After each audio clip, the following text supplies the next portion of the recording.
자, 어쨌든 또 다른 예를 보면 진자 운동에 대한 얘기인데요. 자, 그림은 실에 매달려 있는 추의 진자 운동, 진자 운동을 나타내는 것이다. 여기 추가 이렇게 매달려 있어 천장에 실이 있고요. 예. 추를 적당히 당겼다가 놓으면 왔다 갔다 하겠죠. 근데 밑에 하단에 중력이 작용한다고 그 방향으로 본다면 중력이 작용하는 그런 식의 모습인데, 만약 추의 질량을 m이라고 하고 중력 가속도를 g라고 한다면 중력은 mg로 이렇게 표현할 수 있죠. 이제 실이 y축과 이루는 각도를 세타라고 한다면, 이걸 y축이라고 할게요. 그럼 그 이루는 각도를 세타라고 한다면 중력이 실의 방향으로 투영된 힘 mg 코사인 세타, 실의 방향 이 방향이죠.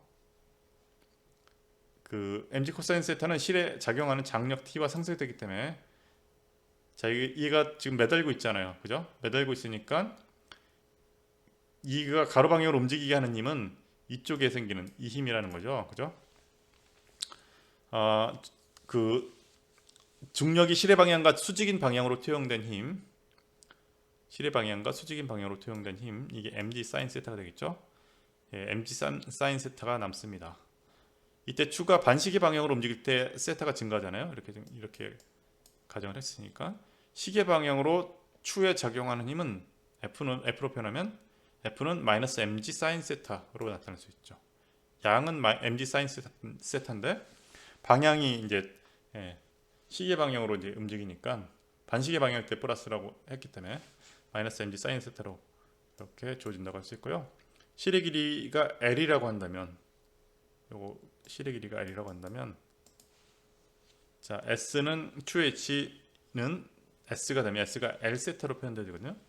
우리가 부채꼴 호의 길이 표현할 때 L은 R 세타라고 해서 아마 미적분과 백대석 기초 시간에 배웠겠죠. 반지름하고 이 각을 이용해서 여기서 얘가 이 원을 따라서 얼마만큼 이 호의 길이에요. 사실은 예, 떨어져 있는지를 나타낼 수 있고요. 가속도는 이 호의 길이에 대해서 예, dt의 제곱분의 d 제곱 s로 표현할 수 있고요. 자, l 곱하기 dt의 제곱 그다음에 d 제곱 세타로 이렇게 표현할 수 있습니다. 이게 그 s는 l 세타가 되니까 예, 세타에 대해서 s 그 세타에 관한 함수죠 s가. 그래서 세타로 표현을 해봤습니다. 자, 일 힘과 가속도의 관계를 나타내는 뉴턴의 제2법칙 F는 ma죠. 에 대입해 보면 F는 ma, A가 아까 좀 전에 봤던 그 가속도요. L은 그 dt 제곱분의 d 제곱 세타, 그걸 바꿔 넣어뒀고요. 이쪽에는 아까 작용하는 힘이 뭐였어요? 마이너스 mg 사인 세타가 있었죠, 그죠? 이퀄이라고 두면 우리가 이런 미분 방정식을 얻습니다. 얘를 넘겨서요. m 이제 소거하면 사실상 여기서의 그 진자 운동은 맴하고 상관이 없는 그런 모습이라는 거죠. 한편 추가 비교적 작은 각도에서만 움직인다고 했을 때 사인 세타는 우리가 세타로 근사시킬 수가 있어요. 이게 매크롤린 급수 우리가 배웠잖아요. 그 전개식에서 첫 번째 1창 x1창의 모습이 바로 여기 세타로 근사시킬 수 있는 그런 그 근거의 모습이 되죠. 미분 방정식을 다시 다음과 같이 쓸 수 있는데요. 이 사인 세타 부분을 세타로 바꿔서 이렇게 쓸 수 있습니다. 다음은 2.1.3인데요. 파동에 대한 얘기를 해주고 있어요. 함수 u가 있는데요. x하고 t로 이렇게 그 변수를 갖는 함수인데, 위치 x고요. x는 위치를 나타내는 그런 값이고 변수고, t는 시간을 나타내는 그런 변수인데, 그 위치 x에서 시간 t일 때의 실의 높이를 uxt라고 이렇게 나타낸다고 하면 실을 통해 전파되는 파동에 대한 미분 방정식은 하단과 같이 쓸 수 있습니다. 이게 1차원 소리 파동 방정식인데요. 평면파라고 부르죠. 그죠? 그래서 보통 소리를 지르면 이렇게 구면으로 퍼져나가는데, 이제 멀리 이제 굉장히 먼 그런 곳에서는 얘가 평면파로 우리가 해석할 수 있는 그런 모양이 되고, 여기서는 실의 모양을 이렇게 흔들어요. 위아래로 흔들면 뭔가 파동이 그려지면서 실이 그런 파동의 영향을 받아서 그런 모양이 나타나죠. 어쨌든 이런 미분 방정식이 성립하는 걸 우리가 유도할 수 있고요. 이때 V는 파동의 전파 속도를 이제 의미하게 된다. 여기서 u, x, t는 다변수 함수죠. x하고 t 두 개의 변수를 고려하기 때문에 도함수가 편미분 형태를 갖게 되고요. 이렇게 자, 아래 그림은 실에서 서로 다른 방향으로 전파되는 두 개의 파동의 운동을 나타낸 것이다. 실을 잡아 흔들면 그 에너지가 이런 파동을 그리면서 진행해 나갈 텐데, 서로 보고서 보는 방향으로 얘가 그 파동이 움직이게 되면 중첩을 했다가 어떻게 됩니까? 예, 그냥 아무 일도 없었던 듯이 그냥 가던 길로 쭉 가죠. 그죠? 요게 뒤에서 이제 좀 뒤에 설명을 해드릴게요. 중첩성이라는 그런 특성으로. 자, 다음은 몇 가지 용어들에 대해서 이제 그 정의를 해볼 텐데요. 미분 방정식의 종류와 풀이에 대한 내용인데, 요거 가기 전에 아무튼 몇 가지 용어들을 정의를 해보겠습니다. 미분 방정식에서 해가 되는 미지 함수가 y는 fx와 같이 하나의 독립 변수만을 가지는 일변수 함수인 경우 상미분 방정식이라고 합니다. 예. 하나의 독립 변수, 여기 fx, 이때 x. 자, ordinary differential equation이라고 그러고요. 약자로는 OD라고 씁니다. 그리고 미지 함수가 y는 gx, t 이렇게 변수 두 개로 혹은 그 이상의 독립 변수를 가지는 다변수 함수인 경우에는 편미분 방정식이라고 부릅니다. partial differential equation이라고 부르고요. PDE라고 표현합니다. 상미분 방정식과 편미분 방정식에 대한 예를 우리가 앞에서 예제를 통해서 이미 봤습니다. 인구 증가에 대한 식 2.2하고 2.4가 그 예가 되겠고요. 상미분 방정식에 대한 예가 되겠고요. 2.5하고 2.6 진자 운동에 대한 식도 상미분 방정식이 되겠습니다. 변수 하나 가지고 다 설명을 한 거죠. 편미분 방정식에 대한 예는 화동에 대한 식 2.7이 해당이 되겠습니다. 그때 조금 전에 봤죠? 여기 x하고 t 변수로 이렇게 함수가 정의되어 있었죠. 미분 방정식의 개수 5도에 대한 정의인데요. 미분 방정식에 포함된 미지함수의 도함수 중 최고 개수를 미분 방정식의 개수라고 부릅니다. 우리가 1개 미분 방정식에 대한 예로 인구 증가에 대한 식 2.2하고 2.4를 보면 2.2가 이 꼴이고요. 2.4는 앞에서 보시면 이 꼴입니다. 2.2가 이 꼴이고요. 여기가 2.4가 되겠고 2.2가 그냥 단순한 그 KP만 있는 그런 꼴이 되겠는데요. 어떻습니까?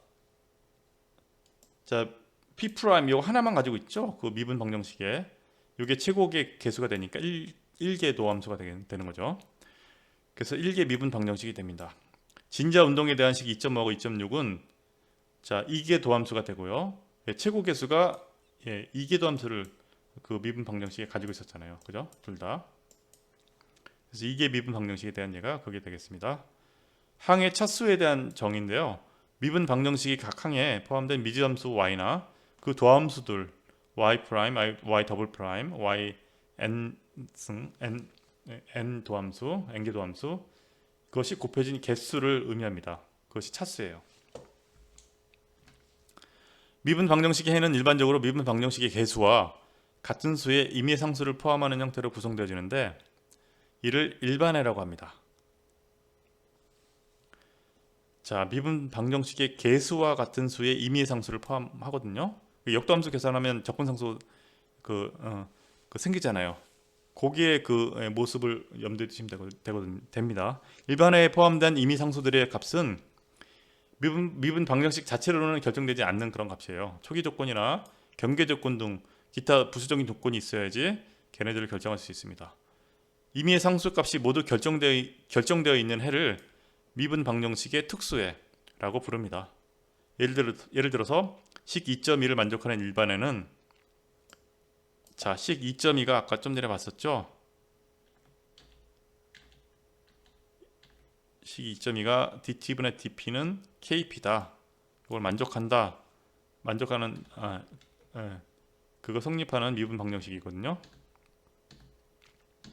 그것의 해가 어떻게 쓸 수 있냐면 c 곱하기 2의 kt승으로 쓸 수 있어요. 자, 여기서 c는 임의의 상수고요. 자, 보시면 이게 아까 앞에서 그 식에다 넣으면 잘 성립한다는 걸 알 수 있게 되는데, 왜냐면 여기 있는 pt식을 t로 미분해 보면 c 곱하기 2의 KT 승, 그다음에 안에 있는 그런 t로 미분하니까 KT가 앞에 상수 K가 있으니까 K 앞으로 나서 KC 2의 KT 승이 되고요. 자, 오른쪽에 있는 식은 이제 KP였는데 P가 여기서 C 곱하기 2의 KT 승이었으니까 두 개 같죠. 앞에 있는 미분 방정식 잘 성립한다는 걸 알 수 있습니다. 자, 여기서 C는 임의의 상수인데요.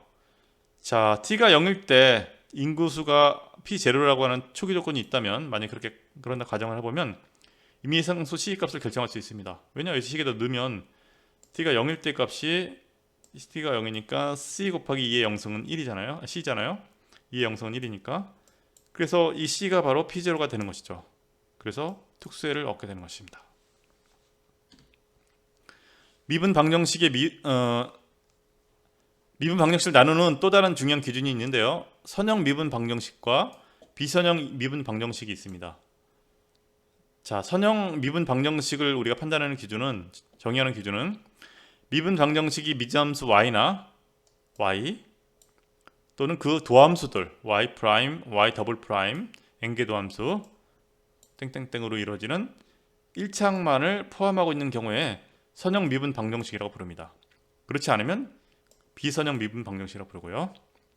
자, 인구증가 모델들 중에서 식 2.2는 P'과 P항의 차수가 모두 1이므로 선형 미분 방정식에 해당됩니다. 그 다음에 식 2.4에서는 P의 2차항, P제곱항이 있어서 비선형 미분 방정식이 되고, 2.4를 보시면 하단에 적었는데 여기 곱해지는 과정에서 P제곱이 나와요. 이때는 비선형 방정식이 됩니다. 진저운동 모델 중에서 식 2.5는 자, 사인 세타가 비선형 항이죠. 그죠? 그래서 비선형 미분 방정식이 되고요. 얘를 근사한 식, 자, 를 보시면 y 더블 프라임과 세타에 대한 1차항만 있어서 선형 미분 방정식이 됩니다. 요 앞에서 식에서 이제 확인해 보시면 금방 알 수 있습니다.